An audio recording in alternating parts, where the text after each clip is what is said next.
कुणी आहे का?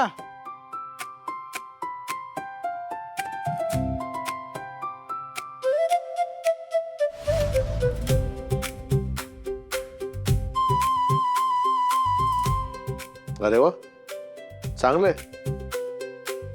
ये ये ये. मी चहा टाकते. थांब, मी टाकतो. तुम्ही का काकी नाही आहेत का? ती बाजारात गेली, येईल थोड्या वेळानं. ये, आपण चहा बनवून गप्पा मारूया. ये ये, तू बस.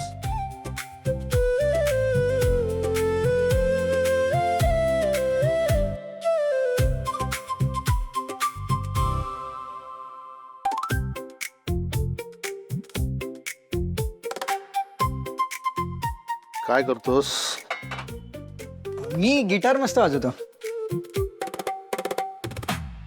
काय म्हणाला? गिटार मस्त वाजवतो. अरे तो छंद झाला. काम काय करतोस? दादा आणि आईचा बिझनेस आहे ना. त्यात काम करतोस का? नाही, मग कमवतोस काय? दादा आणि आई आहेत ना. मग गौतम, तुझं आणि बाईचं एकमेकावर प्रेम आहे, तुम्हाला लग्न करायचंय, मला सगळं समजतंय. माझं त्याबद्दल काहीही म्हणणं नाहीये. पण लग्न झाल्यावर बायकोला काय खायला घालणार? आता तू मला काही सांगू नको की आई आणि भाऊ आहे ते देतील ना. ते देणारच ना, देणार ते, कारण त्यांचं कर्तव्य आहे ना ते. तर उद्या लोक आम्हाला विचारतील की जावई काय करतो. आम्ही काय सांगायचो? गिटार छान वाजवतो म्हणून. बरं चल, तेही चांगलं आहे, चांगलं वाजवते असेल, पण ते वाजून पैसे मिळतात का?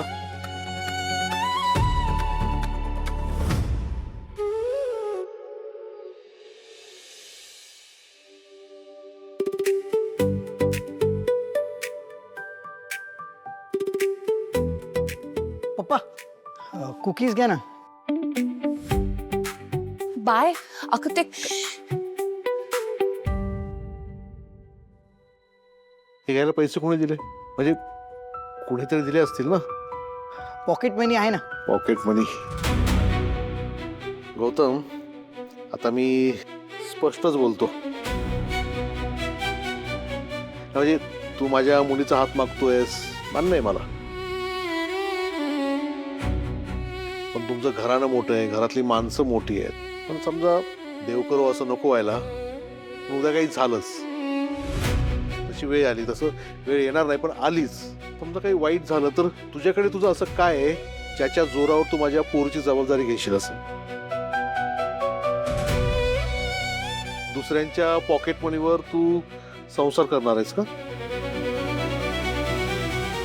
आता मी बघ, मी कंडक्टर आहे, बेस्टमध्ये काम करतो.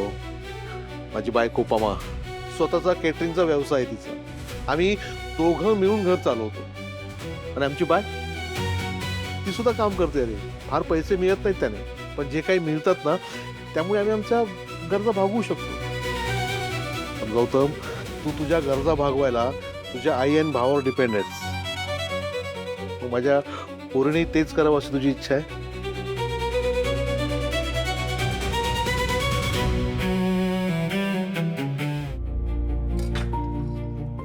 घे. गौतम, वाईट वाटून घेऊ नको, पण एक बाप म्हणून मला जी काळजी वाटते ना, तेच तुझ्याशी बोलतो. म्हणजे जावायला ना स्वतःच्या हिमतीवर संसार करावा, पोरीची हौसपोस स्वतः करावी. तुझ्याकडून पैसे घेऊन संसार कसा करणार रे? अरे अडाणी अशिक्षित लोक सुद्धा पोट भरतात, मग तुझ्यासारखं पोराने का नाही करू? मला जे खटकलं ना, ते मी तुला बोललो. कळतंय ना? हा, कळतंय ना पप्पा. काय ना, आजपर्यंत असं कोणी काही बोललं नाही ना, विचारच नाही केला तसा, वेळच नाही आली. बरं झालं तुम्ही सांगितलं, रिअलायझेशन झालं मला.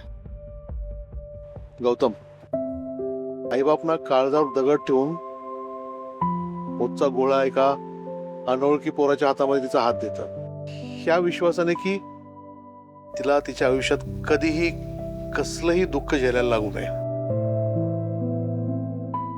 तिच्या नवऱ्याने आपल्यापेक्षाही तिला जपावं. आणि मला तुझ्याकडून हीच अपेक्षा आहे. तू 1 महिनाभर स्वतःच्या जीवावर मला पैसे कमवून दाखव. मी हसत हसत मी तुमचं लग्न लावून देईन. चालेल. चालेल ना? दुसरी गोष्ट, तुझ्या आईची अट तूच मला सांग. तुझा भाऊ ही तुझी आईची अट पूर्ण करू शकेल? नाही बघ, तेजस्विनी ताईची काळजी चुकीची असं माझं काही म्हणणं नाहीये, पण असं किती काळ पोरीला आश्रय ठेवणार रे?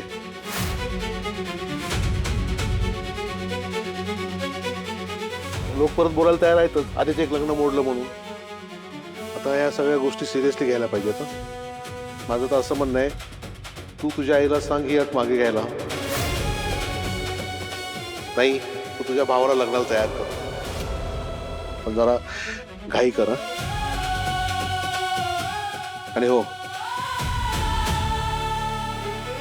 माझ्या मुलीशी लग्न करायचं असेल ना, स्वतःला सिद्ध कर. चल चल देख. चल. काय ग, तुम्ही असं काय ते उभ्या? तुझीच वाट बघतोय आम्ही.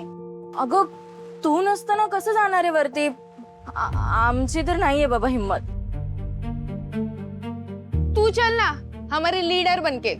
Please please. हा, हो, आम्ही येतो तुझ्या मागून. काय तुम्ही अशा घाबरताय? चहा प्यायलाच ना? हो. हा, चल. मे आय कम इन मॅम? हा, या. Good morning ma'am. Good morning. Good morning. बरं कुलकर्णी, एक महत्वाचं काम आहे आपल्याकडे. आता बरीचशी रिक्रुटमेंट करावी लागणार आहे, तर रिक्रुटिंग एजन्सीजना फोन करा आणि कोणाचे रेझ्युमे आले असतील तर ते मला पाठवा. आधी आपण काही इंटरव्ह्यूज घेतले होते, काही शॉर्टलिस्ट केलं होतं, येस मॅम. तर ती सगळी लिस्ट मला इधर मेल करा किंवा फिजिकली आणून द्या. काय जयवर एवढी सगळी जबाबदारी आहे. हे काम मी करते आणि थोडी हलकी करते त्याची जबाबदारी. हो मॅडम, 2च मिनिटात घेऊन येतो.